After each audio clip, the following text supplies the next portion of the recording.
Salvete, discipuli. So this is the lesson for chapter 5, capitulum quinque, villa et hortus. Villa, is a house, and the hortus, like horticulture, is a garden. And then so villa belongs to the first declension, so it would go villa, villam, villae, and hortus belongs to the second declension, masculine, so it would go hortus, hortum, horti. So horti would be in the garden, or sorry, of the garden, and horti would be the gardens also. It would be the plural version. So just so you can place each of these words in the charts that are on the whiteboard in the classroom. And so let's start talking a little bit about what's going to be new, what grammatical concepts are going to be covered in this chapter.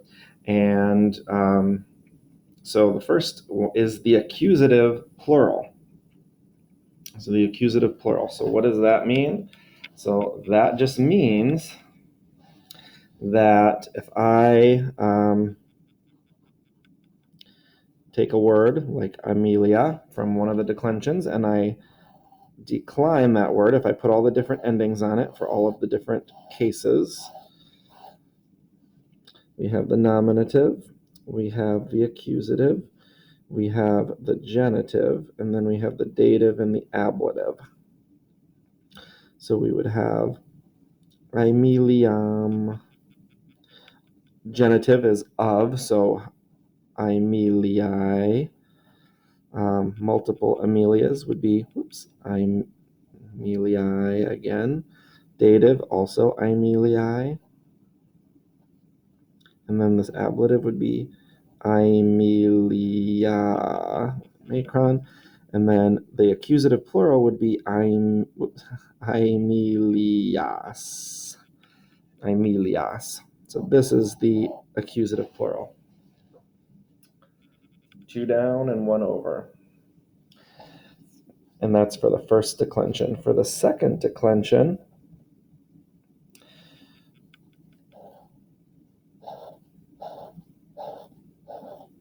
we would have, let's use a name again. Let's use Marcus.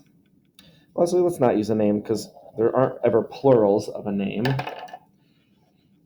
So let's do slaves or servants. Okay, so servus is one servant. Servi is multiple servants. Servum would be the accusative, but then instead of as, it'd be os. So servos. So here is an accusative plural for the second declension, masculine. Now, for the second declension, neuter, it's a little different because nominative and accusative are always the same. Let me choose a good word. Actually, I don't think, guess it doesn't matter because, I don't think they're going to use any. But, just for the heck of it. Okay, so the oppidum. But because this is a neuter word, oppida, and then this one would be oppidum again, and then this would be oppida again. Nominatives and accusatives are always the same. So those neuter words are even in the nominative. Okay, so this oppida here would be an accusative plural. So we're going to see a bunch of these in the readings. And so here are a couple of examples. I think from this point on, the companion is going to start using sentences as examples to show things that are from the book. So as you're getting an example, you're also seeing some lines from the book, and that way when you go and read the book, there are it's sprinkled with sentences that you've seen before and understand. So, so here the sentence is is multos servos habet. So is just means he, and then habet is has, and he has servos, he has slaves, and multos is an adjective that's describing the slaves. It's many slaves. So he many slaves has, and the many slaves is in the accusative because to have them is to verb them. And then another example, ea, that's just she, multas ancillas habet. So she has many handmaids or female slaves. So the accusative of masculine and feminine nouns always ends in M in the singular and S in the plural. Just like we see on our chart. It ends with M in the singular, on the singular side, and it ends in S in the plural. It says of masculine and feminine. First declension are mostly feminine words. So S in the plural, M in the singular. It doesn't say that for neuter because it does end in M, but it ends in A in the plural.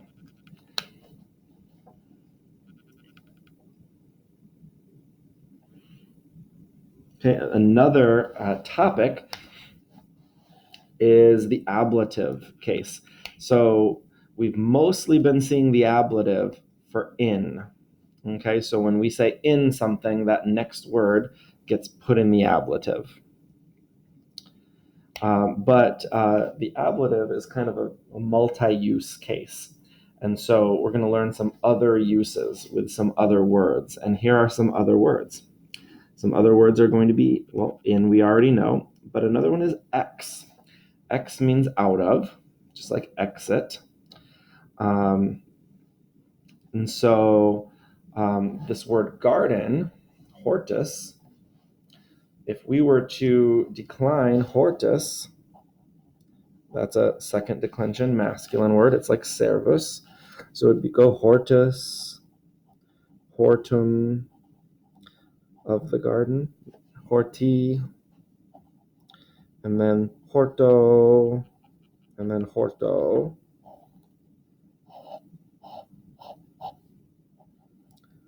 Horti, hortorum.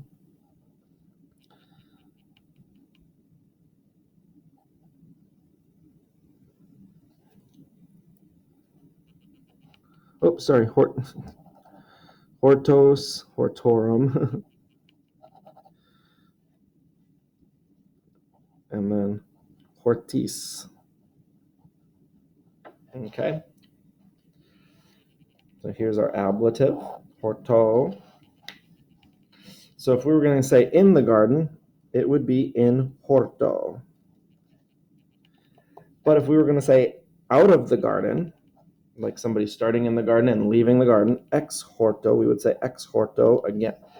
Again, we would use horto. Ex is just another word that we use the ablative singular with, or the ablative with. If it was out of the gardens, well, you would actually say ex hortis. Or if you were saying in the gardens, it would be in hortis. Like all the people are in the gardens. Okay, but we're going to use the singular mostly. So in is one preposition that requires using the ablative. Ex is another one. Another one is ab. Ab just means from, but not that you were in that thing. Just like from meaning like away from. So ab Amelia is like if somebody's leaving from Amelia. Like if somebody was with Amelia, talking to Amelia, and then goes away from her or leaves her. So ex literally means coming out of. So ab would be another one that requires the ablative. So ab Amelia means from Amelia, and we're going to see that in the chapter. People are going to be in atrio, in the atrium. The atrium is part of the Roman house that's open. It's like a little courtyard. And that was very common in wealthier homes to have a courtyard.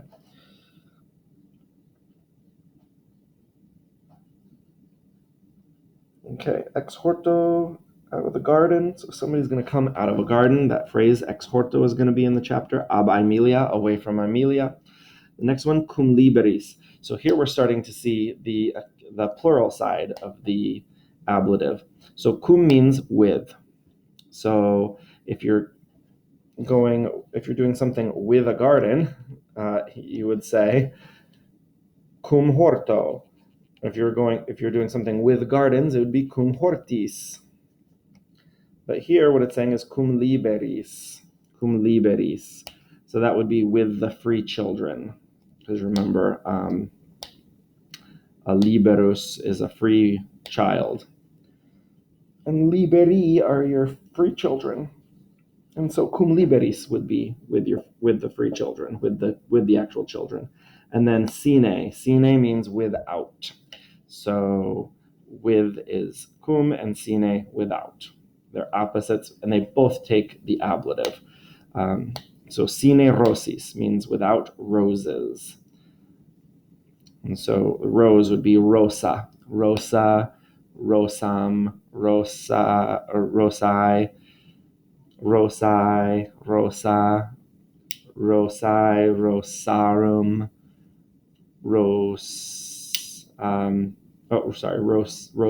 rosarum, rosis, rosis. So just pretend it's puella from our chart.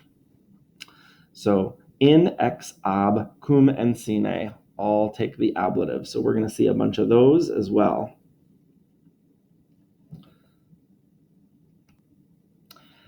All right, next topic is actually just the word for him, her, and then another pronoun for neuter things. Him is obviously a masculine thing. Her is obviously a feminine thing.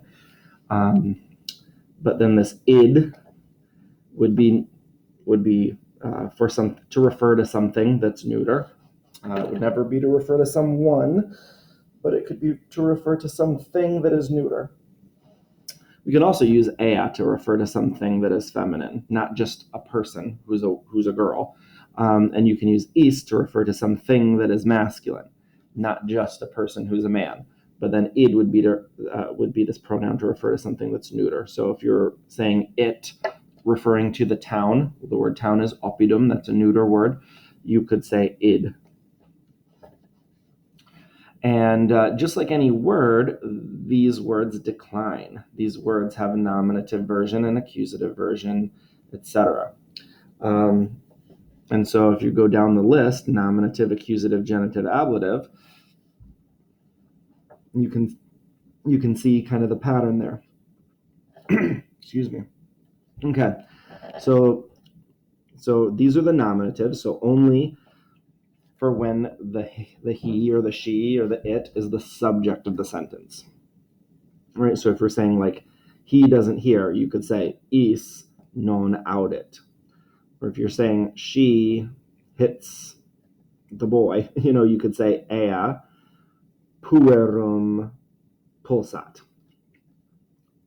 But the next line is the accusative. So that's for when you're verbing him, verbing her, verbing it. And so we've seen eam and eum. We've seen those words already. The next one is genitive. We're going to see this one in the chapter a little bit. Eius. It's actually the same for all of them. So this is a little irregular. It's not really following the pattern. But this isn't just any other word. This is the word to refer to a person. So for him, her, and it. And so these words, once learned, they'll get plenty of use. And it's nice that eius is. So this would be like his or her. Or this eius over here would be like its. So like the town's gates, its gates. And then the ablative, ao, ea, ao. So just like you would expect, with the macron and with the vowel ending. Okay, now this one doesn't have an M, but why not? Neuter words. Neuter words, their nominative and their accusative always are the same. So if the nominative is id, the accusative is also going to be id. And then this is the plural side over here. This is the nominative plural, the accusative plural. So this chart is kind of shown a little bit differently. It's not side by side like the other charts that you see. But you can see the genitive plural, the eorum, that's like the of them. Earum would be of them, and eorum would be of them, of the neuter things. If we wanted to say like with them, like with those guys, with the guys, you'd say cum eis. Sometimes it's spelled eis.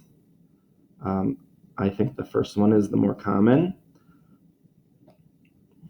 And so this doesn't need to be memorized. Absolutely not. Just maybe refer to it when you need to. And if you see a word that you suspect might have come from this chart, maybe just kind of know where this chart is located and refer back to it so that you can understand the line that you're reading from the story. That's what I would do. This is not one of those things that you're going to learn in one or two sittings of Latin and be done with it. This is maybe something that that you'll come back to a little bit. All right, what's next? Indicative plural.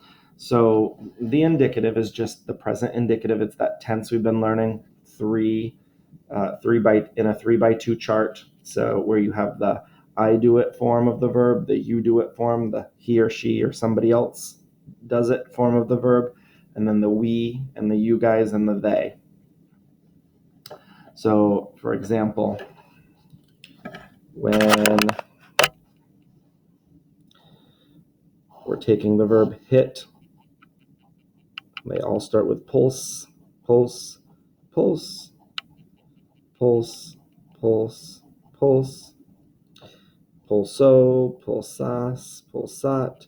This tense is called the present indicative because you're indicating that somebody does something. And so all it's saying here in indicative plural is it's saying, all right, we've been seeing a lot of this form of the verb. Now, in the readings,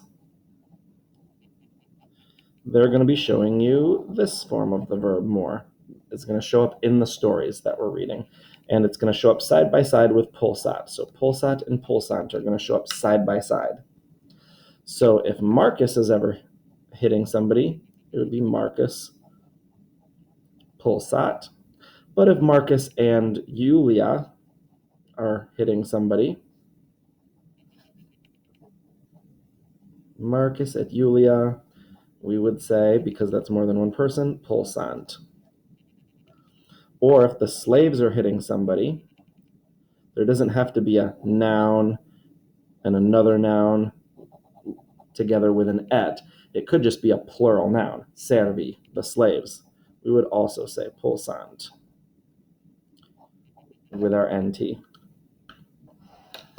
And so that's all that's doing there. Let's see if it gives us any of the lines from our story. Indicative plural. Marcus et Quintus Juliam vocant. So here we're saying Marcus and Quintus call. And so we see it has nt, and they call Julia. And Julia is in the accusative there. Pueri rident, so just what I showed you, a plural word. That means boys, rident, so the boys laugh. And then the third example, multi servi, many slaves, in uno cubiculo dormiunt. So this verb sleep is one of those I ones, is one of those ones with the letter I. And so you can see how it's not just dormint, it's dormiunt. It has the U that kind of sneaks in there. So many slaves, this sentence has a lot going on. Many slaves sleep, dormiunt, in uno cubiculo, in one bedroom. So in one cubicle, but that's the word for bedroom. Cubiculum is the word bedroom, but then cubiculo is the ablative version of it. So cubiculum would be a neuter word. And if we go all the way down to the ablative, it would be Yeah, it would be opido. So now imagine that instead this chart has cubiculum, cubiculum, cubiculo. In uno cubiculo. So in one bedroom sleep.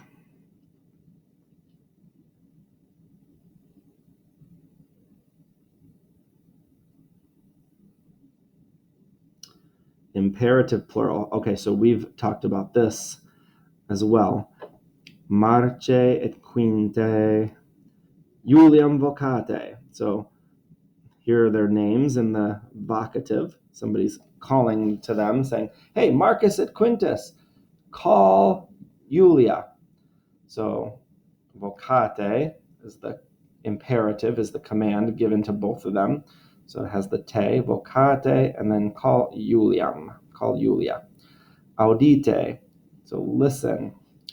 Tacete, so tace is be quiet. Tacete is be quiet. Pueri, be quiet, boys.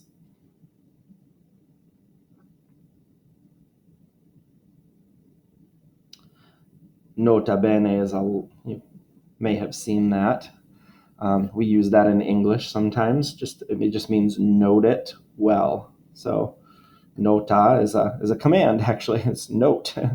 Note this. Notice this, and notice it bene. Notice it well. So the I before the imperative ending te. Discedite pueri.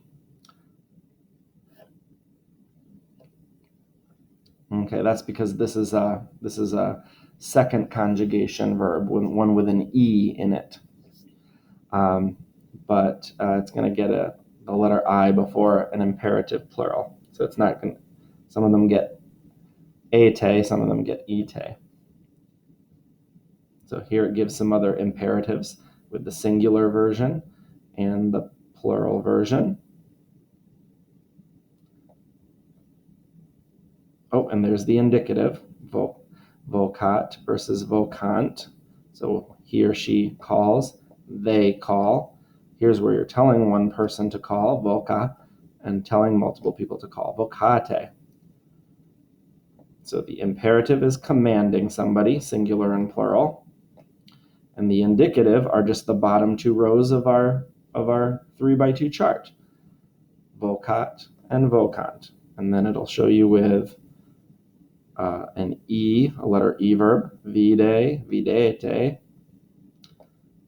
and then somebody videt, somebody sees, and multiple people vident. Here's one with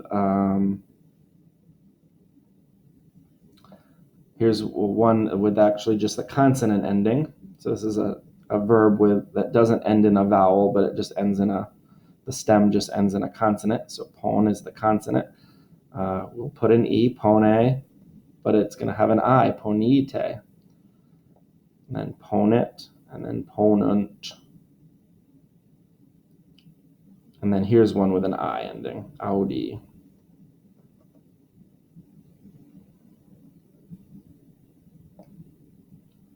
Audite, audit, audiunt. I think we've already seen the verb redet, redent. Julia's remark, pueri me rident, shows that redet, which is usually an intransitive verb, that means it's a verb you just do. You don't do it a person. You don't verb the person, you just verb. That's what intransitive means. So sometimes it can be intransitive. Somebody can just read it. You don't have to read it a person. But you could also make the verb transitive. You could read it a person. In English, we say laughed at. But in Latin, there really is no at. You just laugh a person. So pueri me rident means the boys are laughing at me. They're laughing me. But in English, we would say laughing at me. And then pueri Juliam rident. The boys laugh at Julia. Another new verb that'll show up in this chapter is agit, adunt. So getting my pronunciation mixed up again. This is agit, but this is actually agunt. So sorry that's confusing, but this is going to make a j sound here, but it's going to make a g sound here. In classical Latin and classical pronunciation, it's a g sound all the time. I think it's a little easier. But in ecclesiastical pronunciation, there are some rules governing when a G is going to make a G sound versus a J sound. And it has to do with the vowel that's after it. So, agit, agunt. And that means just to do. So that's just the verb do. So this is somebody does, that's several people do. This agunt is several people do. So quid agit Marcus means what is Marcus doing? Quid agunt pueri, what are the boys doing? And so these are questions you'll find in the reading.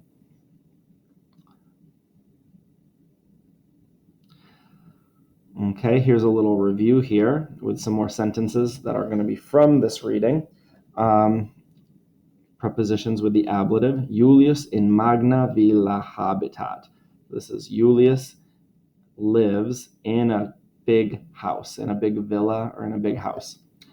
Villa Julii, the villa of Julius, in magno horto est, in a big garden is. So is in a big garden. In hortis sunt rosae et lilia. In the gardens, plural, are roses and lilies. So the word lily is lilium. It's a neuter word, and that's why lilia is the plural of, it means lilies. It looks like it's just a singular, but that's a plural from the neuter. All right. With in, those are a couple of examples with in. Here's a couple of examples with ex from the reading. Discerite ex peristilo. So discerite means go away. Discerite ex peristilo, out of the peristylum, which is part of the house. Pueri aquam sumunt ex impluvio. So the boys take out water out of the impluvium.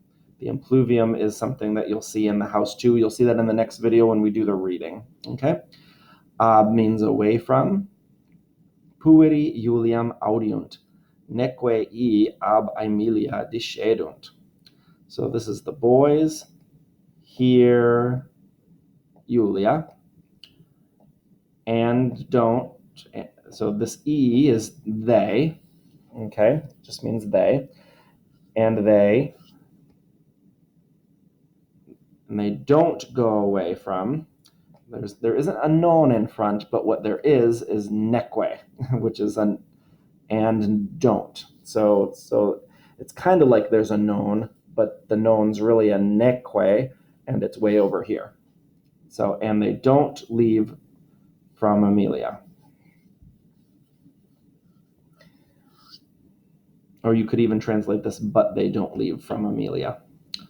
So another one with ab, Julia plorat, Julia cries, et cum una rosa, and with one rose, ab is discedit. From them, she goes, or she leaves. Departs, maybe. All right, cum, with. Julius in villa sua habitat, cum magna familia. So sua is his. So Julius lives in his house, in villa sua, in his house, cum magna familia. Cum takes the ablative, so with a big family, or you could say with his big family. Pater et mater habitant cum Marco et Quinto et Julia.